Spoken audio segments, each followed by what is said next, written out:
share his screen, and while Steve gets ready, I will introduce him. So today I have the privilege of introducing Steve Kaufman. Steve is a senior instructional designer and strategic initiatives coordinator at the University of Akron. Prior to joining the University of Akron, Steve served as the associate director of online learning at Ashland University. Currently, he serves as one of the Ohio Quality Matters Consortium state leads and also serves as the Ohio's Affordable Learning Ambassador. Through his experience, he has been able to help grow online programs as well as provide insight and guidance into the course development process. He specializes in working one-on-one with faculty members to help them create dynamic, well-designed, objective-focused courses. His research interests include open education, gamification, metacognitive strategies, and student engagement. Steve holds a Bachelor of Science and Technology degree, specializing in visual communications and technology education, as well as a master's degree in education with a focus on instructional design and adult learning. Thank you for being with us today, Steve. Hey, thank you very much. Can everyone hear me all right? We're good on. Perfect, thank you. Let me know in the chat or in the Q&A if you have questions along the way. I'll sporadically stop and try and answer some of those. So thank you very much for the introduction, Amy. Really appreciate that. And welcome all of you to the webinar on QM in action. This is a topic I've loved to talk about for years. I've been talking about gamification probably 7 or 8 years now. And so it kind of influences a lot of how I design classes, which might be confusing for some faculty at the onset or might be really exciting and something new and fresh that they haven't tried before. So I wanted to share some of the strategies that we have. If you're thinking about kind of spicing up your professional development for your faculty, I know a lot of you are probably in that capacity where you might be a one-person shop or on a small team where you are the LMS support, you're also the instructional designer, you're also the person that answers the support tickets, the person whose cell phone rings at 11 o'clock at night because the exam won't open. So hopefully this will help you to create more of a little bit more cohesion between you and your faculty and really help you establish great relationships because the professional development that you offered was really fun. Everything I'm going to talk about today is going to be at this link. You'll see this at the very end of the presentation as well. It's just bit.ly/QM in action, and you'll see the full schedule of everything that we cover in the workshop on that website. And I think there is already a question in the Q&A about someone registering but did not get the link. So maybe you can email the link to Jessica. Okay, so what are we talking about today? So what I wanted to do was really describe the strategies that we use here at the University of Akron for balancing pedagogy and technology instruction, especially in an intensive workshop format. Like, how do you keep their attention? How do you talk about the tools, which is certainly important, but also provide them with the pedagogical background that they need to be successful, especially if they're a first-time online instructor. It's like drinking through a fire hose, right? How do we have like a motivational impact and what they experience in a gamified face-to-face workshop? We want to kind of talk about that. How do we get faculty members engaged when traditionally they weren't really engaged with seeking out professional development from our department? How do you actually gamify your professional development? So I'll give you some strategies on how to use that. And then maybe identify different areas within your own institution for incorporating pedagogy into the trainings. So I always love sharing this. I need to get this t-shirt. I really want it, and I don't care if anybody's offended by it online or walking around campus, because instructional designers are miracle workers. Like, seriously, guys, you are all, slow clap for all of you, because it is a hard job to be in. Because all questions kind of come to you in a lot of different capacities from a lot of different angles. You got to be versatile. You're a partner in the course development. You're an educational technologist. You're an alignment guru. You're a firefighter putting out those fires. Sometimes you're the copyright police. You try not to be, but sometimes you have to be. Sometimes you're just the shoulder to cry on. You're the therapist. It'd be great if you had a couch in your office and say, please tell me about your plight. Tell me all the problems that you're having in your class. A lot of times you just wear a lot of different hats that you maybe didn't realize you would actually have to wear. And I'm seeing a lot of activity in the chat, so I just want to make sure we're still doing good there. Yes, accessibility too, absolutely. So that's kind of where we're coming from, right? Wearing all these different hats at one time. And so there's also a lot of challenges that come along with professional development. And part of those is that we have big instructional goals to meet, right? Time is precious. I don't have a lot of face time with faculty members that I can just take hours and hours and hours of their time to get them through this. And with the rate of which technology changes these days, the ability for me to get them in multiple times is always a challenge, right? Sometimes you only get one touch to really have an impact on a faculty member and to help them realize that you are a resource on campus. So that one opportunity for that communication has to be outstanding, has to be positive. So how do you frame that? And of course, the notion that training is often seen as boring, and that's also a problem that we contend with, right? We've all been in technical trainings before. For me, it was learning Microsoft Office for the first time, and I'm in the back of the room like, click, click, yep, next PowerPoint, next slide, just reading the slides. And we've all been there. So how do you make your training a little bit more light, airy, and fun, and still delivering on the impact of what you're promising them, which is really good sound pedagogical practice and technological know-how? So the big questions that we're going to hammer on today are, how do we create meaningful, beneficial, and actionable training for faculty in the shortest amount of time? How do we create a meaningful narrative? Digital storytelling is something that we've added to our professional development offerings because we think it's important that faculty members understand how to tell the story of their content. It's not just read chapter 1, read chapter 2, read chapter 3. Same thing applies for your professional development for your faculty. What skill builds upon what skill, which allows you to do this thing? So how do you develop the narrative around that? I'm going to give you a strategy for that. And then how do we infuse sound pedagogical training in a fun and approachable way? So for those of you that might be skeptical about gamification, and I think you could argue probably both sides of the house that, like, you know what, this is just making a course a game. This is not fun. That's for little kids. What I want you to know is that you're probably more aware of being gamified in everyday experiences, or you've had a gamification experience that you maybe didn't even realize. And you know, if you think about it, we've really been doing this for a really long time. We started when we were young. We start with peekaboo, something simple. Our skill sets grow over time. We learn through board games. We're used to that. We, learn to play Monopoly. We learn to play checkers and move up to chess, maybe, those kind of things. Maybe you introduced computers early on and you get more advanced. Anybody here play Oregon Trail? That was like one of my go-tos. I love it. You learn from your mistakes, certainly. That was always something that's like, oh, crap, I should have left a little bit earlier in the season. I think all of my people on my wagon have died. And you always ford the river the first time through. For those of you that played Oregon Trail, you know exactly what I'm talking about. We learn to be social, right? Part of playing games is learning how to interact with others. And sometimes it's just developing the skill set of interacting between two people. Maybe it's your interaction between your faculty and students, what have you. We learn the value of teamwork.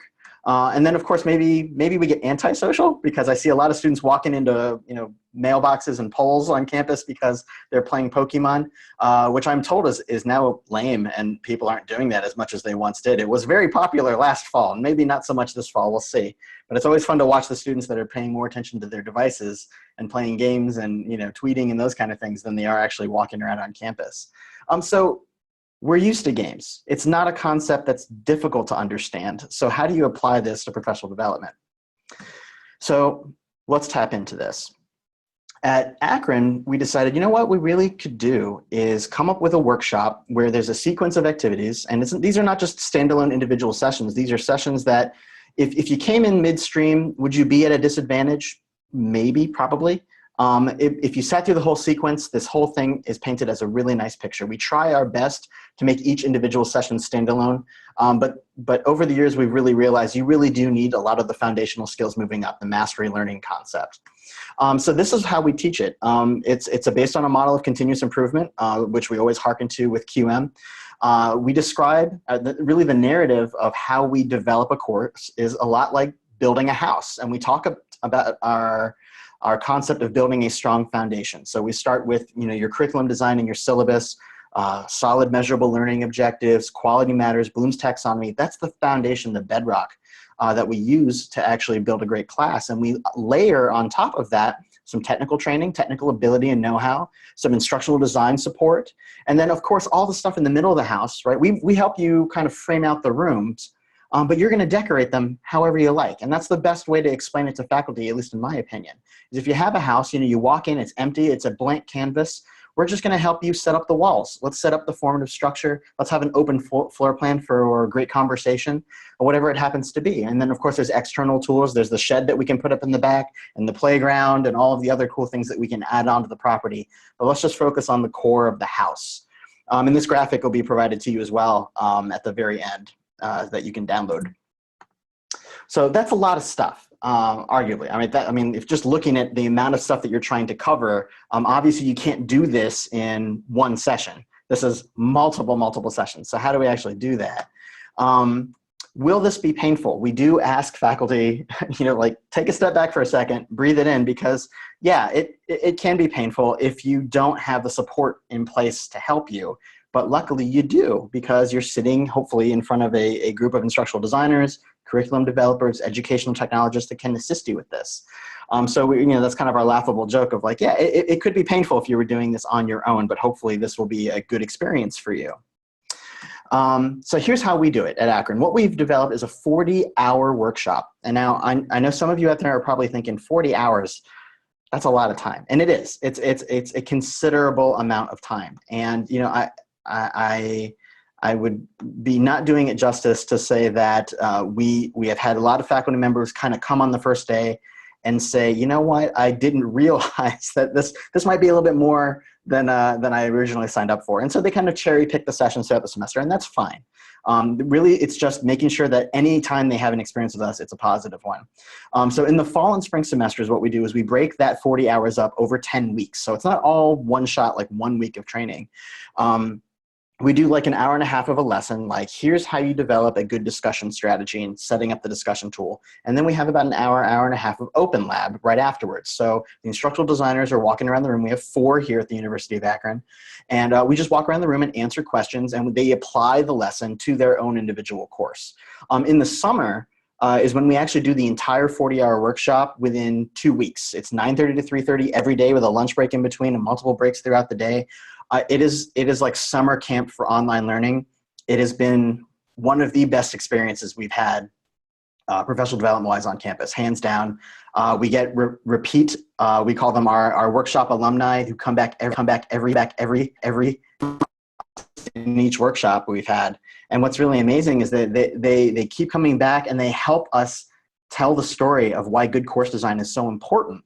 And it's always great to hear from another colleague rather than anything I would say in particular. So that's always really important.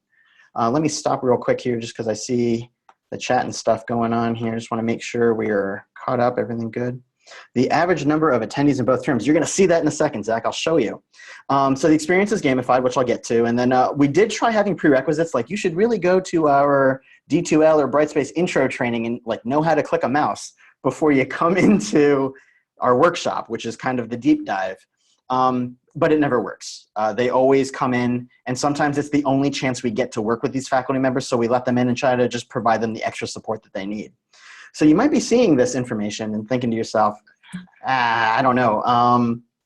People actually attend this? Well, actually, yeah. So far, we started this back in 2013. We've had 161 faculty members complete this workshop. And this is kind of our average workshop is between 25 and 35 people. Normally, that's where we start, and we usually graduate or complete about 2/3 of that. So we usually lose about a third along the way, just because it isn't necessarily burnout, I would say. I think it's more that they just have a lot of obligations on their calendar, and they're only going to choose which sessions are directly of interest to them.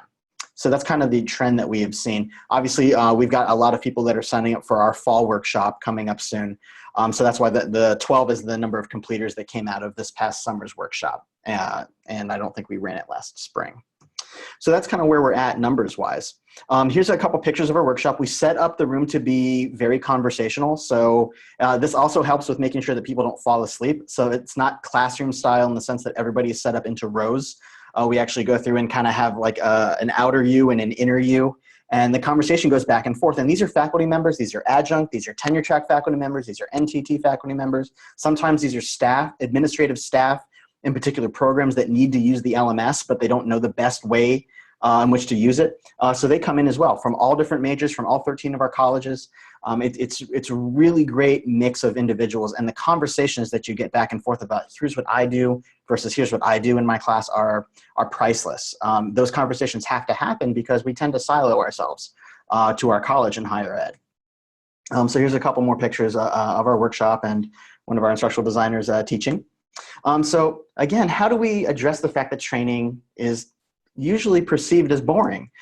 That's where gamification comes into play. So specifically in our workshop, we're focusing on 4 areas of gamification. And I have a whole separate thing where I can teach you how to gamify a normal class that you use with your students. But when it comes to professional development, here's what we find works really well: badging, mastery learning, self-assessment, and competition. And I'll talk a little bit about the competition here towards the end. So what we do is we hand out badges in our workshop. We have 4 levels of badges. We give them physically as like an actual sticker on a name card. And you also get it digitally, which is kind of cool. And it incorporates all these different elements of gamification just through the simple facilitation of your workshop. Here is a screenshot of our latest badges that we award. We always yell at people if they call them stickers, even though they're really stickers. But the idea is that we're trying to provide a visual recognition of the skill that they've acquired. It's like the ultimate in competency-based learning. If you were in Boy Scouts or Girl Scouts, right, you would get thrown into the pool. Well, maybe not thrown, but you get the idea. You jump into the pool, you can sit there and tread water, or you can't, you sink. So that really is the ultimate in competency-based learning. And what's nice about handing out the badges in the workshop is that if a faculty member misses a particular session, I can look to the person to the left of me or to the right of me, and I can see that they've earned this visual recognition. And what's kind of cool about that is that kind of takes a little bit of the pressure off of the designers during the open lab, because I can say, oh, hey, Jody, I see that you've got the framework badge. Can you show me how to import the template that we talked about? I missed it that day. Or I didn't really know how to use WebEx, or I didn't know how to use H5P. Can you just kind of quickly walk me through what the website looks like? Sure, no problem. So it's faculty helping other faculty, which I think makes it really approachable. Flower Darby asked, do you offer a faculty stipend for attending the workshop? Here's the thing, Flower. No, we don't. Those 161 faculty members that I mentioned a couple slides ago, uncompensated. It's their time willingly coming in. We have never paid a stipend to any faculty member coming in. That's what I think is really surprising, because typically you might have an instance where your institution has anything, a policy in place where anything that you require the faculty members to do above and beyond their teaching load has to be compensated or recognized. We do offer certificates of completion. They get a signed certificate from our dean that they can put in their promotion and tenure folder, but we just don't have the money. I mean, most of us are in the budget situation where I just can't be forking out cash. But the idea is that the workshop has become so popular and it's capped at 35 people. People fight for the spots to get in. We've waitlisted people before. I mean, it's now something that people try and register as soon as we do another offering. The registration fills right up because it's just become that popular on campus, and the word of mouth has really spread. That's a great question. So when we award the badges digitally, they get a little notification in our LMS. We're a Desire to Learn or Brightspace school, and they get, hey, you got the Syllabus Pro badge, great job. So they can track their learning visually inside of the LMS, and they get a little notification. And then after a while, you can see how this really adds up over time. So here's Jenny and Frank in our summer workshop, and they earned a lot of badges. Every time they ask a question, they share a great answer. Anytime they have met a specific tier of learning for a particular skill that we wanted them to develop, we award them the badge, and that's recognized almost immediately, either with a physical sticker on their name tent or digitally at the very end of the workshop. So Zach asked, what tool do you use to create these badges, and do you not think about having too many badges kind of, or even cannibalize them? Having too many badges or even cannibalize them? So I think what you're getting at is having too many badges, like are people maybe competing for them? They are. I don't know if that was exactly your question, but I will come back to that later. And the other part of your question was, what did I use to create the badges? We're very lucky to have this semester a graphic design student from our art school.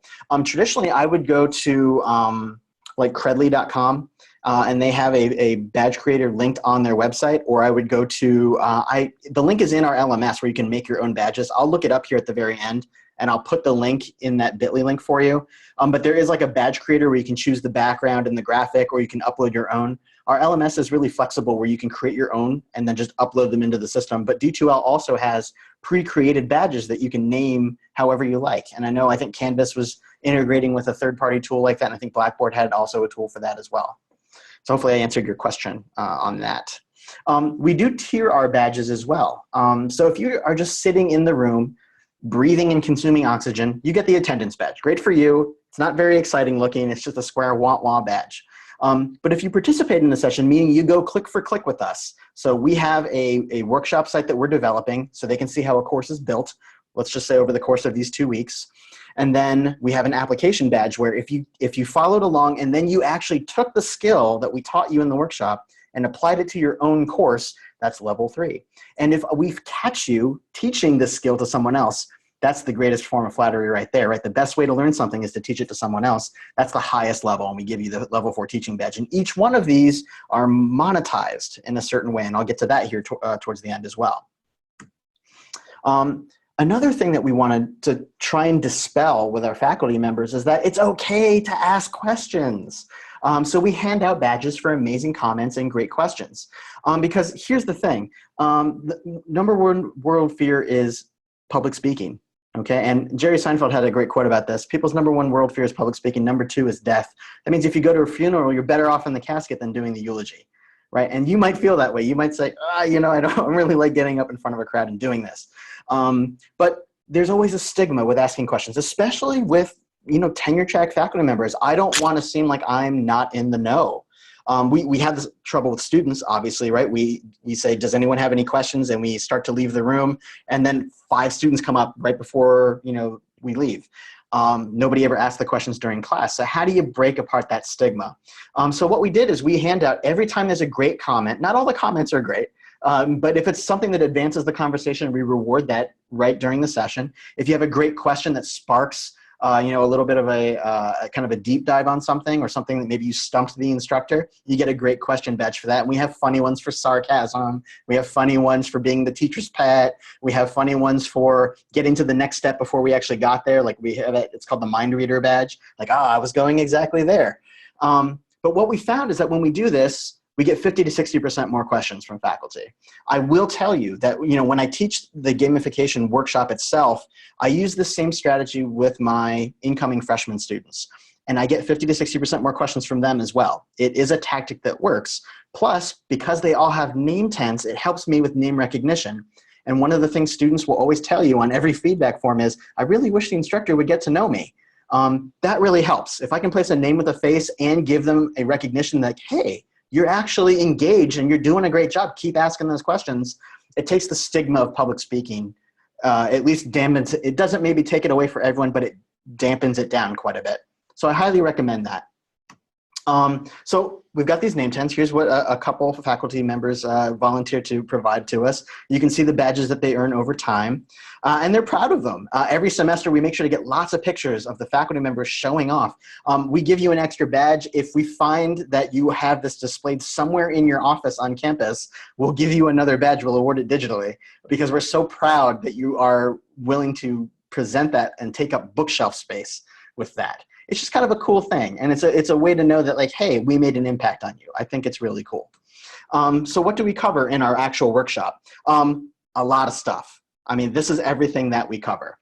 So we start out with a welcome and overview. We talk about measurable learning objectives. We go into structure. We set up a grade book. We do discussions, quizzes, so how to set up online proctoring, how to create assignment prompts and rubrics, how to do course automation, copyright, creating video lectures, online tools, classroom management.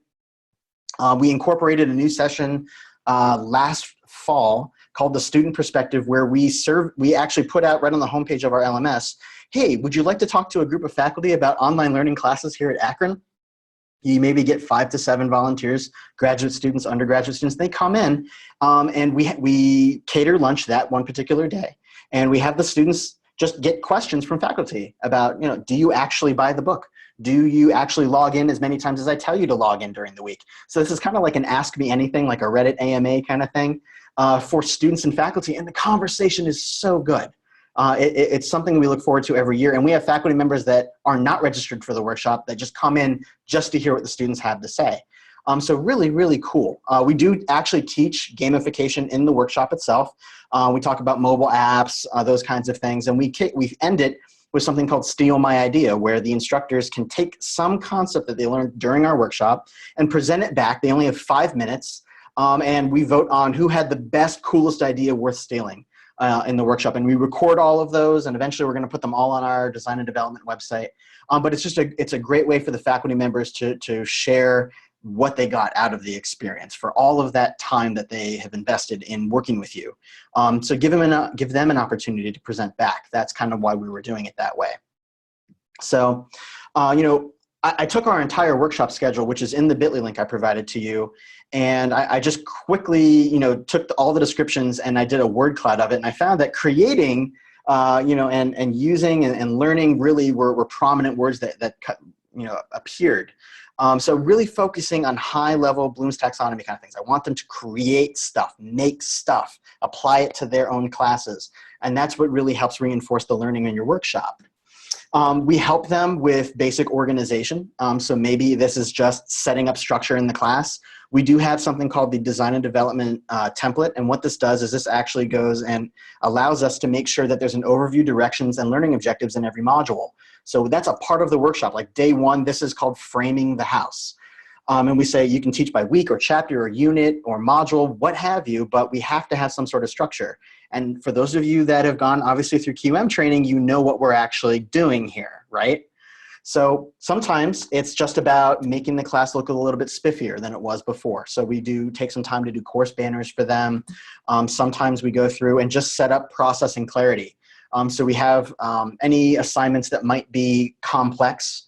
Maybe it's like a final case study or a final capstone project they have to do. Sometimes it's maybe just creating a visual with alternative text that has a process of you should do this reading and quiz first, then that unlocks the discussion forum, then it allows you to turn in your paper. Because sometimes the sequence is important, and maybe that's always just been in text for the faculty member. So these are ways for us to be able to get in there and help the instructors see what they're creating from the perspective of the learner, which is what QM is all about.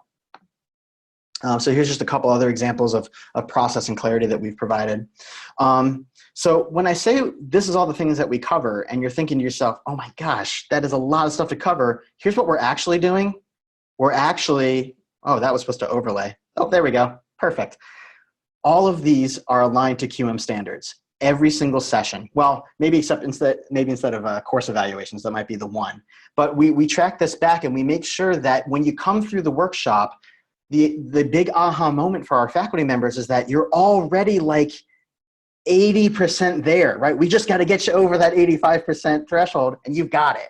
So the idea is that we're teaching QM without calling it QM.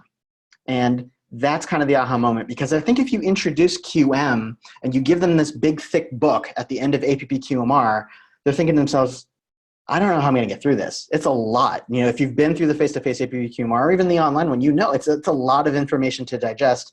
And sometimes that process is so intimidating that they kind of push back from the table on you. So that's why I feel like anytime we offer some type of professional development, always be thinking in the back of your mind, how would QM support this? What would be some annotations that would back this up, what I'm saying? Where would this actually fit in within a rubric? And then do the reveal.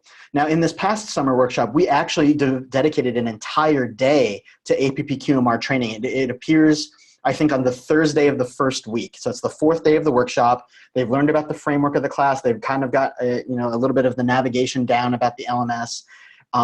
They're just at the part where they're trying to start and formulate learning objectives, and then we drop APP QMR on them. And that has been very, very well received, because we also invite faculty members from other institutions to attend our APP QMR sessions. So they're hearing not only what faculty think about here at the University of Akron, but they're hearing from Youngstown faculty and Kent State faculty and Lorain County Community College faculty, and they all come into one space and they realize, hey, we're all in this together. We're all trying to hammer on the same thing. So let me just pause here for 1 second. Let's see here. Can you take the overlay off so you can see the items? Yes, I can. So, there you go. Those are the items. And you can see those. And then this whole presentation, again, will be uploaded to that bit.ly link at the very end. So you can see this. The short schedule with the descriptions is actually in that link already, and you can kind of see the order and sequence, because some of things we've rearranged here this past summer. So just wanted to provide that to you. Okay. All right, so this is actually Bethany Simonich, for those of you that know Bethany. She presents at QM Connect every year. This is the APP QMR from this past summer. You can see the room is packed, all with faculty members from different institutions, and it was just so well received. I cannot stress that enough. If there's a way for you to be able to surround APP QMR with additional professional development and turn it into like a more elaborate professional development offering where it might be just one thing in a sequence of things, you might get a lot of buy-in with your faculty because they say, hey, I can just invest this week and really learn top to bottom everything that our institution has that I can play with. So that might be something you would want to consider. So again, we're all basing everything that we put out in our workshop through Quality Matters, backed up and supported by annotations and the research. The research being a big one because, of course, you will have the faculty member in the back of the room with their arms like this, and they'll say, show me the research. How do you know that this is a particular thing? Or how do you know students tend to do better if you provide an opportunity to do self-assessment? Show me the research. Okay, let's go to qmprogram.org/research, and we'll go through it together if you really want to. And you do get those faculty. So I think it's important to back up your workshops with that. So focus on the pedagogical reasons first and then teach the tool. What is the instructional challenge that we're trying to overcome? Here's a couple examples. So first, maybe we have a faculty member and we ask the question, my students don't participate in the class or in the online classroom. And we say, how many of you are in this situation? You have what you see here, the disengaged learner. And everybody raises their hands. Say, yeah, I've got those students. They sit in the back. They have the hat drawn low. They're on their phone the whole time. You can't read blank stares online. So how do you do this in an online class? Okay. So we say, okay, well, maybe we do a whole session on maybe it matters how we establish student-instructor interaction, student-to-content interaction, student-to-student, right? Again, with QM baked in behind the scenes. So what are your actual goals? Like, how active do you want to be? We help you come up with your instructor contact reply policy. We help you come up with all these different things you maybe didn't consider when it comes to writing a discussion prompt. Are you going to be the sage on the stage? Are you going to be the guide on the side? Are you going to be the ghost in the wings? What do you tend to prefer? There's a time and place to use each one of these, but sometimes in a class where there are a lot of students, you have to be the guide on the side, but if it's a smaller section, maybe you can be the sage on the stage and help drive the conversation. So our goal is to help them go from prompts that say, read the article, write a 500-word summary, and comment on your classmates' posts, which is you get 30 of the exact same response every semester. And it's boring for you to teach it, and it's boring for you to grade it because you get 30 of the same response. So we're trying to help them think about, maybe we can put the onus back on the student and say, okay, you choose your own adventure. Find an article in the news that relates to, in this case, sociological concepts we've talked about in the class, and then you're supposed to describe the news story. So now you're going to get some variety, right? But time and time again, you see the top one.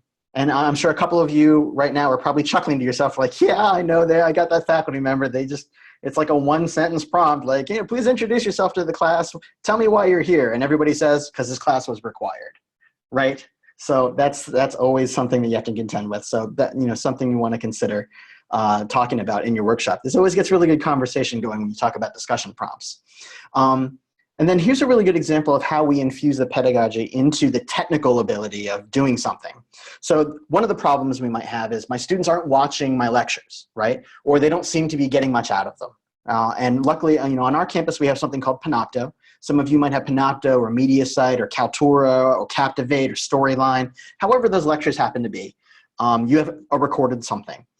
So we start doing a little bit of the Socratic method on them and say, okay, well, let's talk about how long your videos are. I have a really great infographic in that bit.ly link that I shared with you. It's called The Internet is a Zoo, the ideal length of everything online. And we tell them that the ideal length of a class lecture should be 18 to 20 minutes. Why is that? And we ask them, hey, how many people know the max time for a TED Talk? And they say, well, oh, yeah, it's probably like 20 minutes or something. Well, why is that? Oh, I think they just, that they just want to get a lot of presentations in during the conference. No, that's actually because that's the average attention span of an adult. And that's why we make them short. So this is an opportunity for us to talk about the concept of chunking content and breaking it down into bite-sized pieces. So we try and support a lot of what we say with, little fun infographics, research that's approachable, those kinds of things. Wyming asks, what is the faculty reward, if any? That's a really good question. The faculty reward is they have a better designed course at the end of the day because they're incorporating tools that they maybe have never used because no one ever explained it to them, or they weren't using well or to its fullest extent because they just didn't know where to click, or pedagogically why I would choose one setting over another. There are departments on campus now, because the workshop has been out for over 5 years now. There are faculty departments on campus that says you really can't teach online. I don't feel comfortable with you taking an online section unless you come through this workshop. So that's important to have, I think, as well. And then can you share the bit.ly link again? It's just bit.ly/QM in action. QM in action. Okay, so back to the slides here. So what we want to do, and what we always emphasize with our faculty members, is that you have to prove to your students that they're actually good learners. And so we talk about the concepts of scaffolding. We talk about the concepts of sequencing maybe your lectures interspersed with interactive activities that maybe are auto-graded, so they're getting reinforcement that they're doing a good job in the class, and build up the confidence, right? So a little bit of gamification in there as well, right? Scaffolding content. So here's an example of a workflow that we give them with pedagogy infused. So we talk about Panopto. We give them the technical, like, here's the vehicle we have to record your lectures, right? Video, audio, done, okay? Then we talk about, hey, maybe you want to take more ownership of your content and you don't want it controlled by the university. You want to be able to manage all these videos on your own. So we show them how to export the video from Panopto and go into their own YouTube channel, let's just say. And they mark the videos as unlisted, so only their students can see them. That's fine. Then we talk about H5P, which is a new tool that we can use. It's called HTML5 presentations. And essentially what we can do is we can add interactive questions over top of their class lectures. So it's no longer a passive learning experience. It's more active. We can record the answers. There's now an integration available with our learning management system where there's grades that can flow back into the gradebook. That was really the missing piece. Can I track how much of my lecture students are watching? And can I actually see the answers to the questions that they had along the way? So that was really the missing piece. And now that, the company's really come a long way in providing that. And then we put that back into the LMS. So we show them, here's how you download your podcast. Here's where you mark it as unlisted. Here's where you create the H5P lecture. Here's where you add the interactions. I'm flying through this stuff just in the interest of time. But you get the idea. We have individual sessions for each one of those processes. Like, here's how you use YouTube as an educator. Here's how you use Panopto as an educator. Here's how you use H5P. And we weave that narrative together from one tool to the next. And then we show them how to use embed code to bring it in. Now, to help bolster our case, when we're talking about the technology, the question that just came up, what's the faculty benefit? Your students will really be the most convincing thing. They'll tell you whether or not it's working or it's not working. So here's a survey that we did in a business analytics course that was teaching statistical software. Not the most exciting topic in the world. It's stats software, right? It's a jump for those of you that know JMP. And so we had two examples. The students could watch the lectures just straight through how to, or they could watch the lectures with interaction overlaid over top of them. And then we surveyed the online students and the face-to-face students. We used the content in both places. And so what we asked them was, well, okay, we heard in the workshop, what's the ideal length of a video that students would be willing to watch? Only one person said 1 to 5 minutes, 6 to 10, 11, 15 to 20. Pretty normal bell curve there. 11 students, it doesn't matter. If the instructor posted it, I'm going to watch it. I want all of those students in my class. That would be fantastic if they always watched everything that I had to say. A couple more questions that came up. I know you said that this process includes QM standards. How does this also address the standards of meeting ADA and universal design for learning? Oh, Jennifer, that is a fantastic question. The second day of our workshop, we talk about accessibility, and it pops up throughout. We do talk about how do I locate the accessibility policies? How do I look at VPAT standards? What do those actually mean? How do I go through and use heading tags throughout the LMS in the content that I create? How do I add alternative text? How do I cite properly through Creative Commons? All those kinds of things. So that's also baked in as a continuous thread. And I think when it's just part of the conversation, accessibility is much more approachable and less scary. If you just say, hey, did you know that we can do captions this way? Or we have captioning hours and minutes that we pay for through a company called Cielo24. It's CIELO24.com. And we buy a bulk amount of minutes for transcription, and they go through and human caption all of the lectures. So that's a way for us to be able to address that throughout. Like, remember when you're creating this, that always be thinking about accessibility. So I'm glad you brought that up. Very good point.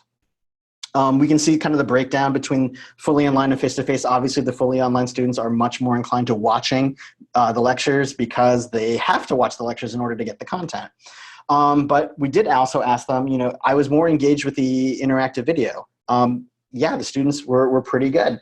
I think I had another chart here. I always found this chart kind of hard to read. Hold on. The interactive video helped me pay more attention and make me understand the topic clearly. I tried to understand the material before answering the question. Yeah, I found the interactive video to be more helpful because it makes it more hands-on. That's how I typically learn, by doing and not just listening to a walkthrough. So we're letting a lot of the student stories come forward whenever we're introducing these tools. And whenever we get feedback on a course evaluation that a faculty member will share with us, we do always ask permission, hey, can we share this with other faculty? Because they need to know that students are liking something or not liking something, because ultimately they are the ultimate decider as to, is this going to be good or is this not going to be good, right? They're paying at the end of the day. So it's always really good to share that, the final audience perspective. Should instructors include more interactive elements in their videos? Out of all the students surveyed, nobody said no. 11 said doesn't matter. Those are probably the students that say, I'm going to watch anything anyway. And 34 said yes. That really does help make the case for, hey, maybe we can go one step further other than just an audio file on top of PowerPoint. Maybe we can go one step further. Here's some faculty feedback that we've received. On creating online courses, I learned about the importance of how a well-structured course is and the need for online courses by examining the data presented in the session. On open education, I feel like this session could be a whole day. We have reconfigured the workshop to spend an entire day on open textbooks, OER. How do I find it? How do I modify it? How do I re-implement it while maintaining copyright? We talk about fair use in the workshop. We talk about open textbooks, how to decrease cost to student. That's a whole day. It's kind of one of my things. We talk about WebEx, course automation, writing learning objectives. And I love the comment, I'll be back for more. We have people who sit through the entire workshop and come back again and again and again, just because they don't want to miss out on the conversation. They look forward to it. And that's the culture that we're trying to create on our campus with this. Let's see here. So on the question of, did you actually like the badges? The badges provided during the workshop encouraged me to participate and engage with my peers. The majority of them said, yeah, I agree. It did encourage me to actually maybe step out of my shell a little bit. 3 said somewhat agree, and nobody said strongly disagree, that the stickers were corny, you're just treating me like a kid. Nobody seemed to have a negative opinion of it, which is good. I thought the badges contributed to my enjoyment of the workshop. Most agreed, which was great. Once I realized the badges could be traded for educational technology, I became more motivated to acquire additional badges. So here's the gotcha. What we do, we have a very limited budget in our department. So what we do is we go onto our Amazon University account and we buy headsets, earbuds, Bluetooth headsets, flash drives. We bought fidget spinners one year because fidget spinners were a thing. Remember those? But the idea was that we would count up all of your badges, because all the badges are worth different amounts of points. And whoever had the most amount of points got to choose first from the buffet of educational technology. So that was a little bit of the reward, kind of going back to that question of like, well, what do I get out of this? Well, you might walk away with a 1 terabyte hard drive. That's kind of cool. Normally the department wouldn't pay that for you, but you come to our workshop, we want to recognize the time that you had here. Aside from the conversations and the relationships that you developed, well, you can also walk away with a hard piece of technology, and that's kind of cool as well. I wanted to also share some faculty perspective on what they actually thought about on the actual gamification stuff. Introducing things like awards and badges and other kinds of ways to get students interactive was really, really helpful. My favorite session, probably when we were working with Kahoot, because I love Kahoot and I like to see how excited people get about it. And it doesn't matter how old they are, it's an opportunity to play around and to see who can, score the highest on Kahoot. That always gets people excited and it's funny to watch. My favorite thing about the whole workshop is watching everyone get excited about badges. Because the first time I took it, I thought, this is stupid. I mean, we don't want these stickers. And Steve was really into gamification and the theory. I knew nothing about it. But to watch time and again how excited we can get about them really adds a level of camaraderie to the workshop and also sort of proves the point that gamification increases engagement. My favorite session probably was gamification. I find that students learn better if they are motivated and engaged, and gamification, I think, helps motivate them and make them more part of the learning system.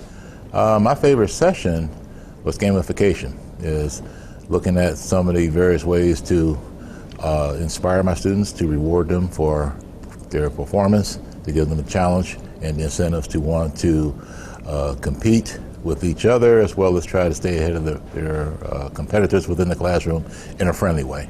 The gamification is always wonderful because I want to make my classes enjoyable for my students. I don't want them to come to my class and think it's a chore or be overwhelmed with it. So I liked the gamification one the best. So, I mean, the faculty can sell it better than I can. The idea is that they really appreciate the fact that we're modeling what we're saying works well with our students. And we have numerous faculty members that have requested, hey, can I get a copy of those great question and great comment badges? I want to try that in my course. And my goal is hopefully at the next QM Connect to give an update and like, here's some examples from faculty members that have actually done this now and what are they saying about it. After they come through the workshop, it kind of warms our heart to get comments like this. This was a faculty member that shared some student feedback, got this in an email from a student that had already graduated. And he said, despite the fact that we have never had any face-to-face interaction, you were one of the best teachers I've ever had. It was a pleasure learning from you in my academic career. These courses were among the most engaging experiences I had during my undergraduate coursework. I will plan to enroll in courses at the University of Virginia School of Law for my upcoming academic year. And this is an instructor that has worked with our department, just sharing some feedback of like, hey, I spruced up my course. It was well designed. Although I've never met you, it's one of the best classes I've ever taken. And that's what we're trying to get to at the end of the day. That's the end game. So that's just, a little bit of what we wanted to share on that. What have we learned through doing this for a while? And actually, before I get to this, let me get in thing here. How long is the entire training? Jennifer, it depends on the semester. So it's typically an hour and a half of instruction and an hour and a half of open lab. So 3 hours total. And then we usually have a lunch break, and then we do another 3 hours in the afternoon. And then during the semester, we do we just do the one session, the 3 hours either in the morning or the afternoon, and we rotate the days semester to semester. This year we're teaching the workshop only on Fridays because there are no Friday classes here. It's called 5-Star Fridays, and students essentially faculty don't have to teach a class, so hopefully they'll be available to come to the workshop. So that's going to be one of our little strategies to engaging maybe faculty that didn't have time during the semester before. 40 hours is a hard amount of time for faculty to give up, so we understand that. We do not have a requirement on our campus to work with our department. So this is really the only vehicle we have to assert ourselves and to assert the fact that we know what we're doing as professionals. You should come talk to us. So that's why we use the workshop as the vehicle, and hopefully it kind of word of mouth sells itself. People do leave during the open lab. So what we did is we gamified the open lab and said, only if you stay for the entire open lab do you get the badge. And they realized that the extra points really add up and count towards the end. The drop-ins sometimes can cause sequencing problems. You'll have the faculty member that missed the entire first week. They'll come in the start of the second week and we'll say, all right, let's all go to our sandbox course and let's bring up what we did in the grade book last Friday. They say, hey, I don't have a grade book set up. So what we do is we kind of combated that by always building the course along with them, and then we can copy whatever we have done so far into their sandbox course. So they're right back and caught up with us. So they have everything that we've already addressed. So that's one way that we kind of overcame that. And it doesn't eliminate the need for introductory training. If you don't know how to use a web browser, but somehow the department assigned you an online class, it does happen. A few of you are chuckling right now. I know it.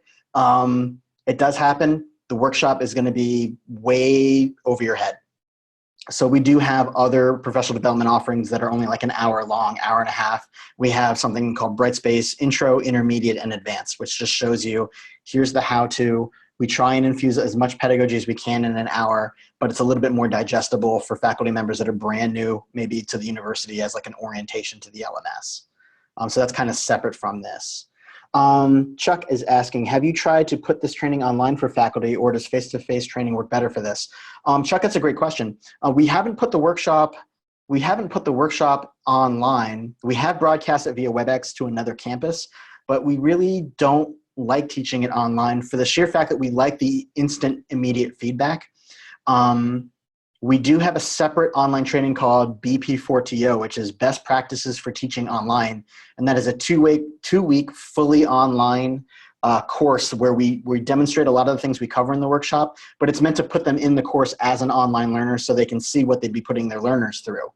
So that would really, that is really the avenue that we would send them down if they want to do something like that. Zach asked the question, can you please expound more on how you integrated gamification throughout the course? Can you please give us examples in the learning activities? No problem. So let me give you a good example. One day we talk about the gradebook. And part of the problem we have as instructional designers is that the faculty member doesn't set up the gradebook properly. So they have an exam that is never tied to a grade item, so the grade never makes it to where it's supposed to go, or they misspelled something, or they messed up the percentages, and now there's gradebook calculation errors everywhere. So what we do is we break up the whole room as a competition, and we say, everybody form a group of 3, and we have 5 fake courses with really broken gradebooks, with like 20 things that are broken. And we give them essentially the email that the student would send and say, hey, Professor X, I see that my grade is calculating to 980 when it should be out of 500. I don't understand. I see that there's some misspellings here. It looks like the content is out of order. And we actually make them troubleshoot their own gradebook. So it's kind of our gotcha of like, now you get to play tech support. But the idea is that they're learning how to fix their own content. And we make it as a competition. So we remember the game Wreck-It Ralph. We give them the Fix It Felix badge for the team that actually wins that. So aside from the badges, we do that. We do unlock multiple levels of content. That's the concept of mastery learning and gamification. So they go from an easy lesson into something that's significantly harder as we go on to build on the skill set. There's competition infused throughout. There's badging infused throughout. There's opportunities where they can take mini quizzes and do self-assessments of themselves and say, do I really understand this? It's kind of like a temperature check. Like, am I really getting this? And we're starting to infuse that more into the workshop as well. So those are just a few things that we're doing to gamify it. Here at Akron, we have 132 APB-QMR completers, 41 recognized courses, 26 peer reviewers. So we do show the faculty members that, yeah, QM is established here. Like we have a good reputation of putting out good classes for faculty members that have come through the workshops. We try and always have them take the next step. Now that you've been through APB-QMR, let's see if we can get you to be a peer reviewer. So that also is an opportunity for you to have that conversation. So here's just a couple images of some of the faculty members that have been through it, all holding up their badges proudly. We do the show us what you've learned. And a lot of times we'll do this via cohort. We've taught this in our business school. We want to teach it in our law school coming up in the next semester or two. We'll probably do the road show for arts and sciences at some point. So it's not always that they have to come to us. Sometimes we just go to them to make it so there's one less excuse. You can come and work with us. Through the workshop, we've been able to find collaborations that ordinarily wouldn't have happened. Faculty members are realizing, hey, this faculty member from another department in my same building who I've never talked to has the same problem that I do. Let's collaborate. So it's always great to see those relationships form. They tend to buddy up. I see a lot of the alumni come in and say, hey, you were in the workshop the third time around. Let's sit next to each other. It's just always great to kind of see that relationship build. They see each other on campus, and now it's not such a lonely, siloed place. Here's where we had at the end of the summer workshop. This was right before Steal My Idea. So here are all the badges that they've been earning. You can always tell a lot about a person by how they set up the name tent. Some people are really organized. Some are complete chaos, and they just stick them everywhere. So it's kind of fun to see how that translates into their course design. Here's some other examples, just a lot of pictures of our workshop. My faculty did ask, does gamification really work with your students? And I said, yeah, let me show you what I did in the last day of my class. I played Minute to Win It with my students, just as an icebreaker to get them to loosen up. These freshmen are terrified and I'm not that far removed age-wise. I'm like a decade older than them. So it's nice to kind of give them a little bit of breathing room and say, hey, this is actually fun. Like, we can have a conversation. You don't have to put me on this pedestal of like, I cannot be talked to. So I played Minute to Win It with them. And this was one where they have to roll a ping pong ball down into a shot glass. And these are students that ordinarily would just be like head down, not paying attention to my lecture on time management or metacognitive strategies. I teach like the Akron Experience class is what they call it. This is like intro to university life. So I played these same games with my faculty members. This is a challenge where they had to stack 3 golf balls on top of each other. So I showed them it is possible. Here's one of my students. All the guys were upset because she did it first. And then, of course, we tried to have the faculty members balance 3 golf balls. So here they are in the as part of the workshop. None of the faculty were able to do it. So they could see that, hey, it's a fun way to lighten up the mood a little bit. It was kind of like a day of playing games that was built into my gamification lecture. So at the end of the day, what we're really trying to do is build relationships so faculty members feel comfortable talking to instructional designers.